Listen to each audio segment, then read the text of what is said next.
2025년 우리 교회 표어는 너희 몸을 산 제물로입니다.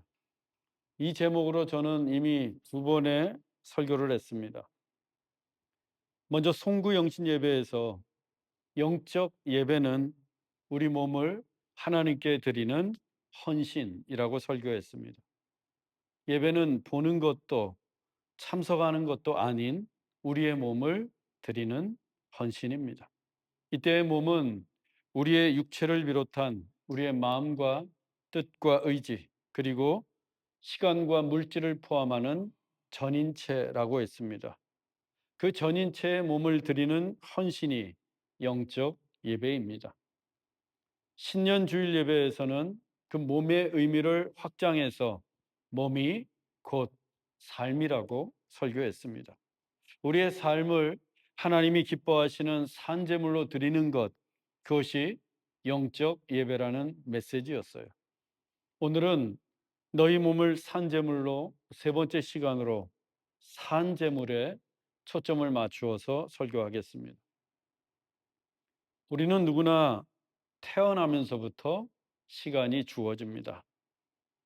하지만 그 시간은 꼭 같지는 않으며 사람마다 시간의 양이 다릅니다. 누군가에게는 수십 년간의 시간이 주어지고 어떤 사람은 100년도 넘는 시간을 살기도 합니다. 그런가 하면 태어나서 짧은 시간만 살다 가는 경우도 있습니다. 중요한 것은 우리 각자에게 시간이 정해져 있다는 것입니다. 이 땅에서 우리에게 주어진 시간은 영원하지 않습니다. 언젠가는 끝이 오는 것이 우리의 삶의 시간입니다. 그래서 지혜로운 사람은 자기의 시간을 계산하면서 살아갑니다. 시편 90편 12절입니다. 우리에게 우리의 날 계수함을 가르치사 지혜로운 마음을 얻게 하소서. 자기 인생이 천년 만년 영원한 줄 알고 산다면 그 사람은 지혜롭지 못한 사람입니다. 또 세월을 아끼지 않는 사람도 지혜롭지 못하기는 마찬가지예요. 예를 들면 오늘 해야 할 일을 내일로 미루거나 게으름을 피우는 사람, 흥청망청하며 시간을 보내고 허망하고 쓸데없는 일에 시간을 낭비하는 사람, 미워하고 분노하고 헐뜯고 싸우느라 사랑할 시간이 없는 사람들이 이 부류에 속합니다. 인생은 제한된 시간을 살아가는 것입니다. 인생은 제한된 시간. 그래서 지혜로운 사람은 시간을 계산합니다.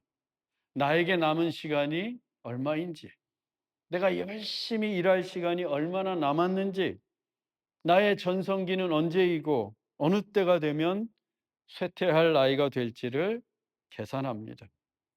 그래서 시간의 우선순위를 정해서 중요한 일부터 처리하고 오늘 할 일을 내일로 미루지 않으며 무의미하게 허비하는 시간이 없도록 세월을 아끼면서 살아갑니다.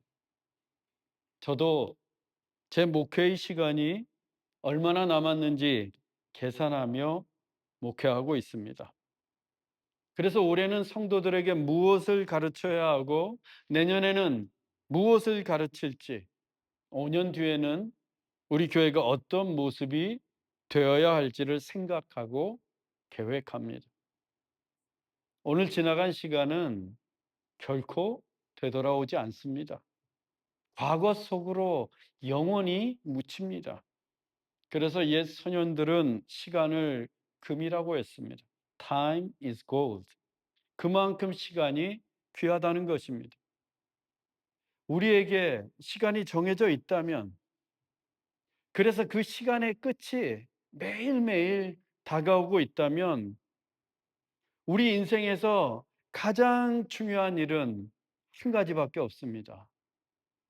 믿음으로 사는 것입니다. 믿음으로 사는 것. 왜냐하면 믿음으로 산 시간만이 영원으로 이어지기 때문입니다. 헛된 욕망과 세속을 위해 허비한 시간은 결코 영원으로 가져갈 수 없습니다. 우리가 믿음으로 산 시간만 먼 훗날 내 시간의 끝이 올 때 하나님 앞에 들고 갈 수 있습니다. 저는 여러분들이 제한된 인생의 시간을 믿음으로 살면서 영원까지 이어지기를 바랍니다. 그것이 영원히 사는 유일한 길입니다. 해외로 유학을 가 박사학위를 취득한 위예는 중국의 후단 대학교에서도 전도가 유망한 젊은 교수였습니다. 그런데 가슴에 악성 종양이 발견돼 유선한 판정을 받았습니다.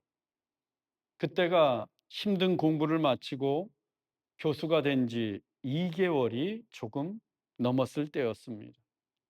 또 첫돌이 막 지난 아기에게서 엄마라는 말을 들으며 인생의 행복을 느끼던 때였습니다. 그런데 한순간에 죽음의 그림자가 그녀를 엄습해 온 것입니다. 위에는 그때부터 사는 것이 왕도다라는 인터넷 블로그를 개설해서 암 투병기를 적어 나갔습니다. 그녀의 암 투병기는 모두 72편까지 이어졌고 입소문을 타고 350만 명이 그녀의 글을 읽었습니다. 네티즌들은 암과 사투를 벌이는 위엔에게 격려의 글을 남기면서 그녀를 응원했습니다. 그러나 모두의 바람에도 불구하고 암 진단을 받은 지 15개월 만에 위엔은 세상을 떠났습니다. 그때 그녀의 나이 33, 사랑하는 남편과 2살 된 아들을 남기고 위엔의 시간은 끝이 나고 말았습니다. 그녀가 블로그에 남긴 글 가운데 사람들이 가장 많이 애독했던 글을 소개하겠습니다. 삶과 죽음의 갈림길에 서면 당신은 깨닫게 됩니다. 그 어떠한 약은 엄청난 스트레스, 집을 사고 자동차를 사려는 욕심, 이 모든 것이 한 줌에 떠도는 구름이라는 것을, 만일 지금 시간이 있다면 아이들과 함께 놀아주고 자동차를 사려고 준비한 돈으로 부모님에게 신발이나 옷을 사드리세요. 죽을 힘을 다해 큰 집으로 옮기려고 하는 대신에 서로 사랑하는 사람과 함께 더 많은 시간을 보내세요. 토끼집이라도 사랑하는 사람과 함께 있으면 그게 행복입니다. 살아있다는 게 가장 좋습니다. 위에는 정말 살고 싶었습니다. 행복은 그녀의 글처럼 사랑하는 사람과 함께 있는 것이기 때문입니다. 그러기 위해서는 반드시 살아 있어야 합니다. 위엔의 말처럼 누구에게나 살아 있다는 게 가장 좋습니다. 내가 지금 살아 있다는 것만큼 가치 있고 아름다운 일은 없습니다. 우리의 삶, 우리의 생명보다 더 가치 있고 의미 있는 것이 어디에 있겠습니까? 우리를 행복하게 해주는 것은 돈이나 성공이 아닙니다. 우리 인생을 빛나게 하는 것은 자동차나 큰 집이 아닙니다. 생명입니다. 살아있는 시간입니다. 믿음도 이와 똑같습니다. 믿음도 살아있는 믿음이 가치 있고 살아있는 믿음이 빛이 납니다. 본문 1절입니다. 그러므로 형제들아 내가 하나님의 모든 자비하심으로 너희를 권하노니 너희 몸을 하나님이 기뻐하시는 거룩한 산 제물로 드리라. 이는 너희가 드릴 영적 예배니라. 영적인 예배는 우리의 몸을 하나님께 드리는 헌신이라고 했습니다.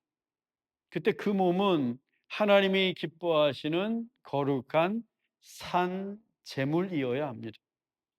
즉 죽은 제물이 아니라 산 제물, 살아있는 몸을 드리는 헌신, 곧 살아있는 헌신이 영적인 예배입니다. 그렇다면 살아있는 헌신이 믿음의 행위라고 할 때 그 헌신은 반드시 살아있는 믿음일 때에만 가능합니다. 살아있는 믿음 없이 어떻게 살아있는 헌신이 가능할 수 있겠습니까?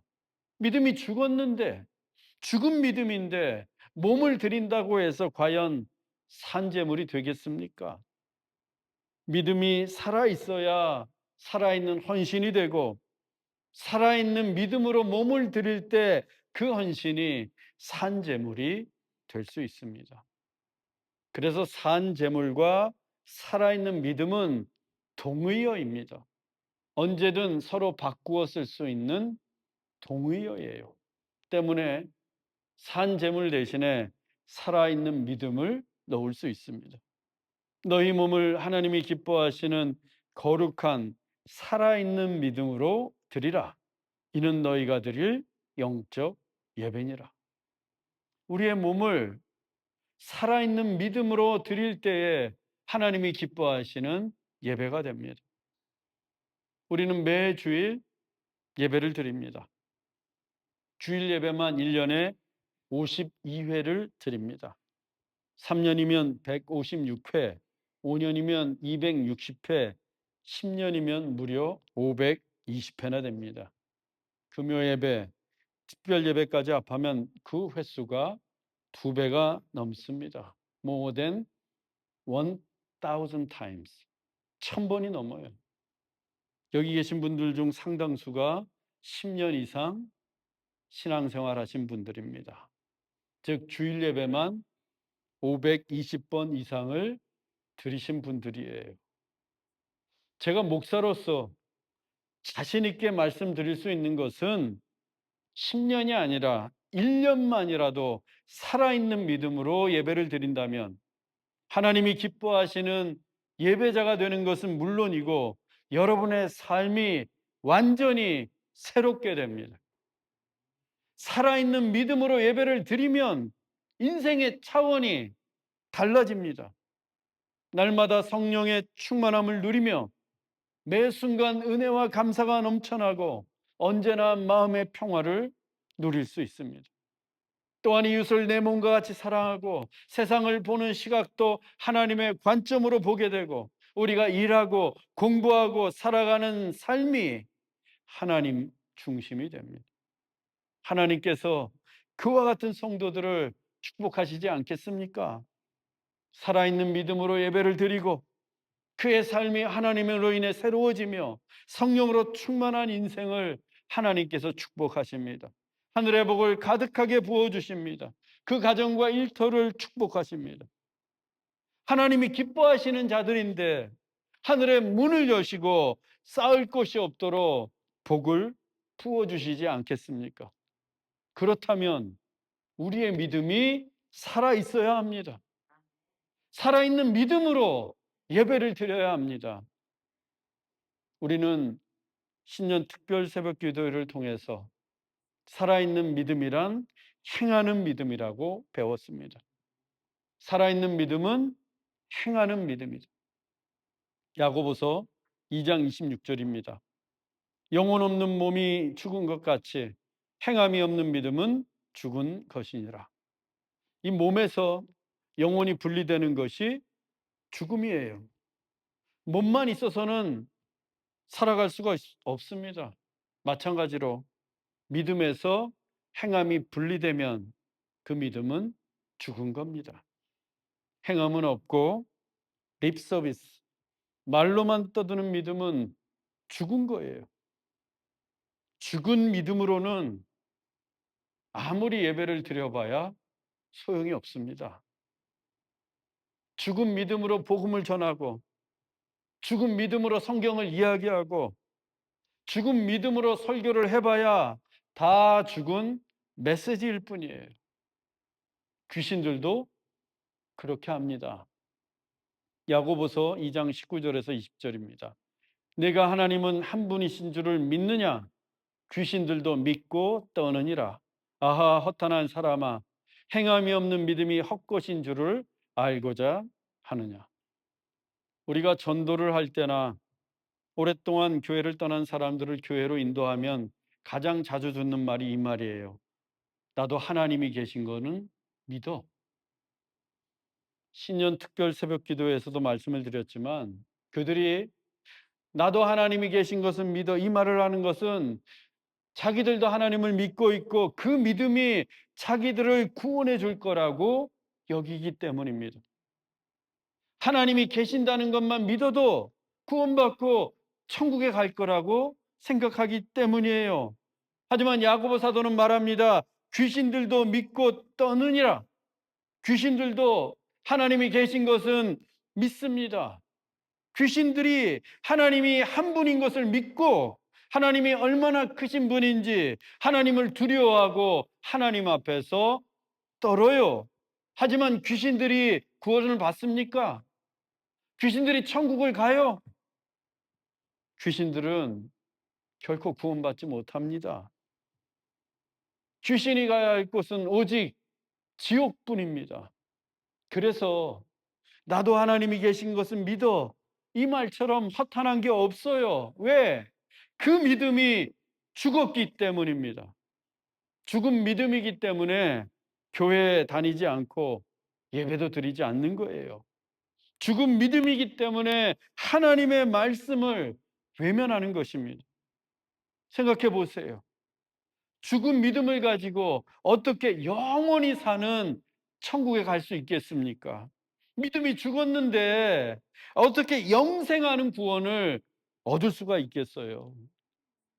믿음이 살아 있어야, 내 믿음이 살아 있어야 영생하는 구원, 영원히 사는 천국을 누릴 수 있습니다. 살아있는 믿음은 행하는 믿음이라고 했습니다. 그래서 너희 몸을 산 제물로와 행하는 믿음은 서로 커넥트, 연결되어 있는 거예요. 우리가 하나님이 기뻐하시는 산 제물이 되기 위해서는 우리의 믿음이 살아 있어야 하고, 살아있는 하나님의 말씀을 내 몸으로 행해야 합니다. 립 서비스 안 돼요. 반드시 행해야 합니다. 우리가 하나님의 말씀을 믿음으로 행할 때에 하나님이 기뻐하시는 산 제물이 됩니다. 위엔의 말처럼 살아있는 게 가장 좋아요. 더 나아가서 살아있어야 자라고 성장하고 꽃도 피고 열매도 맺습니다. 저희 집 뒷마당 작은 텃밭에 깻잎 씨와 방울토마토 씨앗을 뿌렸습니다. 매일 아침과 저녁에 물을 주면서 씨앗이 싹이 트기를 기다렸어요. 2주쯤 지났을 때 토마토 밭에서 싹이 나왔습니다. 4주쯤 되니까 줄기가 솟고 잎사귀도 좀 커졌어요. 2달쯤 지난 지금은 키도 자라고 꽃도 피고 푸른 색깔의 방울들이 달렸습니다.